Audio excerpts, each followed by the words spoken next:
السلام عليكم ورحمة الله وبركاته. إن الحمد لله نحمده ونستعينه ونستغفره ونعوذ بالله من شرور أنفسنا ومن سيئات أعمالنا. من يهده الله فلا مضل له ومن يضلل فلا هادي له، وأشهد أن لا إله إلا الله وحده لا شريك له، وأشهد أن محمدا عبده ورسوله. قال الله تعالى في القرآن بعد أعوذ بالله من الشيطان الرجيم: يا أيها الذين آمنوا اتقوا الله حق تقاته ولا تموتن إلا وأنتم مسلمون. nashimwe Allah tabaraka wa ta'ala, ugushimwa ugusingizwa na wundi bikwiye uretse Allah tabaraka wa ta'ala, we duhora twikingaho dusaba imbabazi ijoro n'amanywa, mu by'ukuri kugira ngo aturinde ibibi cyangwa se aturinde ibihano by'ibyo tuba twamukosereje ijoro n'amanywa. Mu by'ukuri Nyagasani uwo yayoboye ntawamuyobya, ndetse n'uwo yayobeje ntawamuyobora.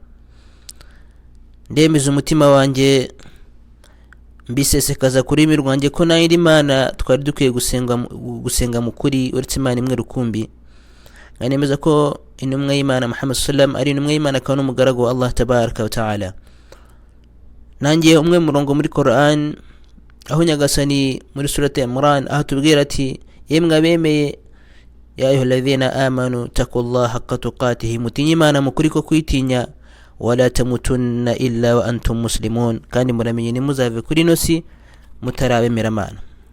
Bavandimwe, uyu munsi nkabane nifuje ko tuganira kuri hadithi imwe irimo inyigisho zihambaye nge nawe nk'umwemeramana zari zikwiye kuturanga mu buzima bwacu tubayemo hano kuri nosi, ndetse no mu mibanire yacu hagati yacu n'abemeramana ndetse n'abandi muri rusange. Hari umuco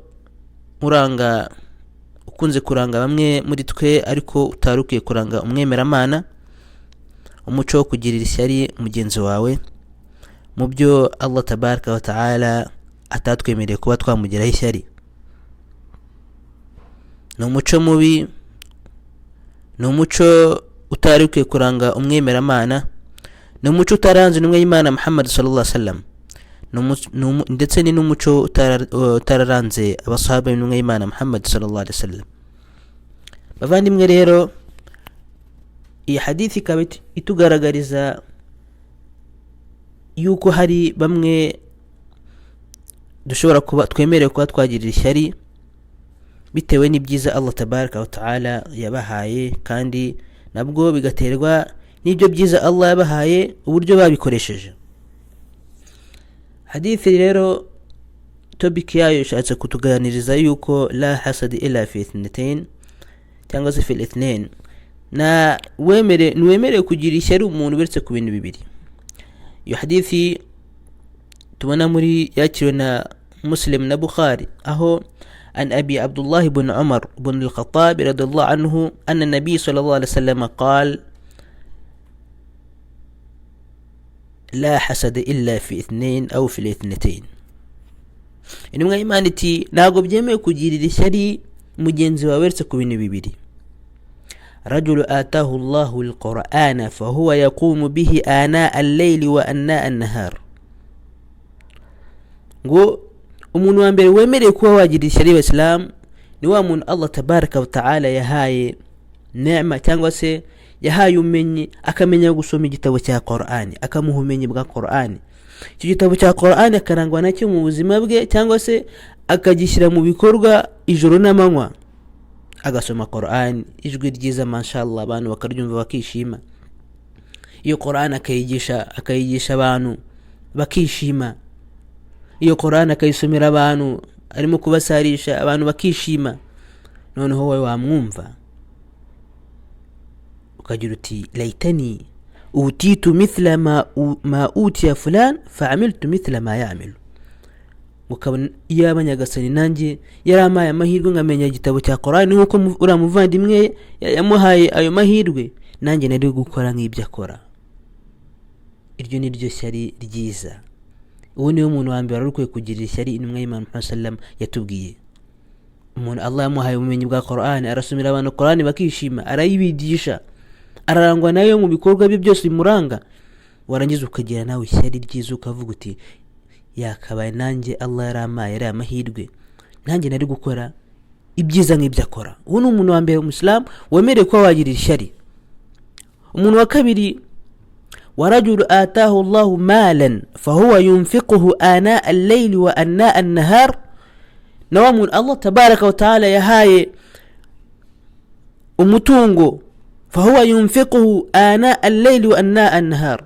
mazo umutungo umuntu akawutanga mu byo Allah yishimira, akawukoresha neza muri bya bindi bishimisha Allah tabaraka wa taala, agafasha abakene, abashonje akabafasha, agafasha imfubyi, akubaka amashuri abatishoboye bakiga, akubaka imisigiti, agafasha ababyeyi be, agafasha abahafi mu muryango badafite ubushobozi mu mutungo Allah yamuhaye.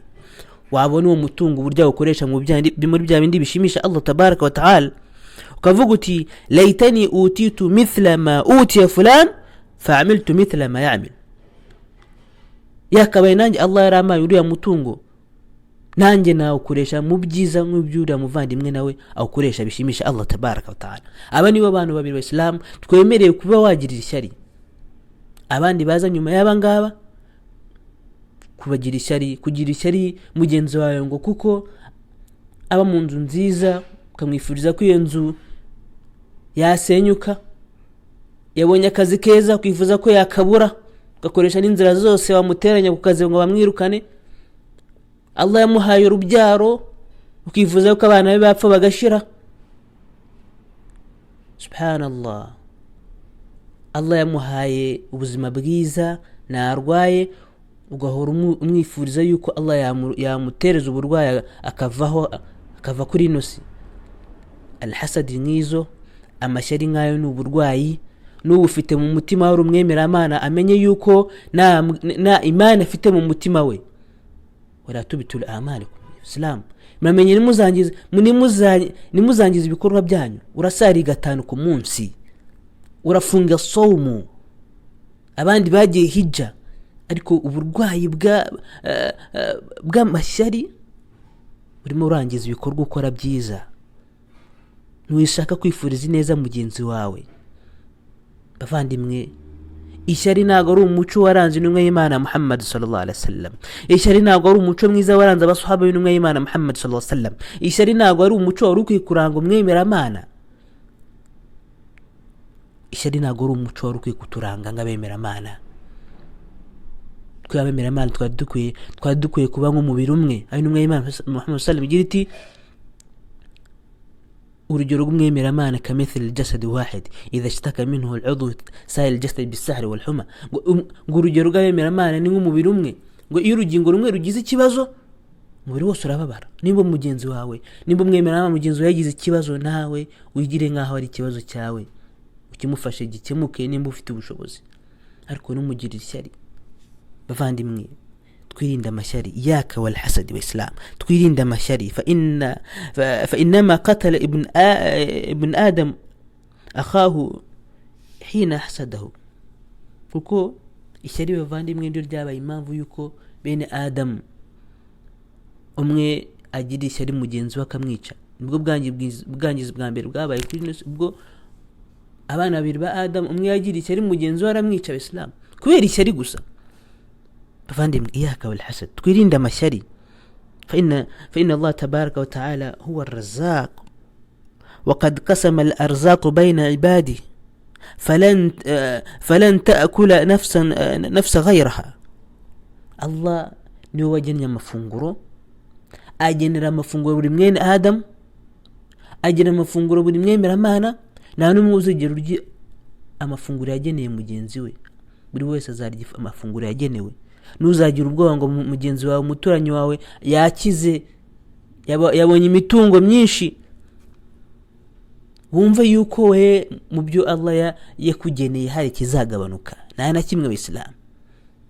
Qadari yawe, amafunguro yawe Allah yakugeneye nayo ngayo nta numwe nawe ufite ububasha bwo kuzayagabanya uretse Allah tabaraka wa taala gusa. Afandimwe, twirinde amashyari, turangwe no gutinya Allah, twifurizanye ibyiza. Nimba mbonye icyiza kuri mugenzi wawe, musabire addu'a, vuga uti barakallahu lak, nyagasana guki akongeremo imigisha. Bavandimwe, iyi kabariwe yo hadithi na nifuje ko uyu munsi twaganira, saba Allah tabaraka wa taala ko yaturinde ubwo burwayi, akaduha gukundana nk'abemeramana, akaduha gushyira hamwe, ndetse akazaduhuriza twese muri aljannati firdaus. Wa akhir dawana alhamdulillah, wassalamu alaikum wa rahmatullah.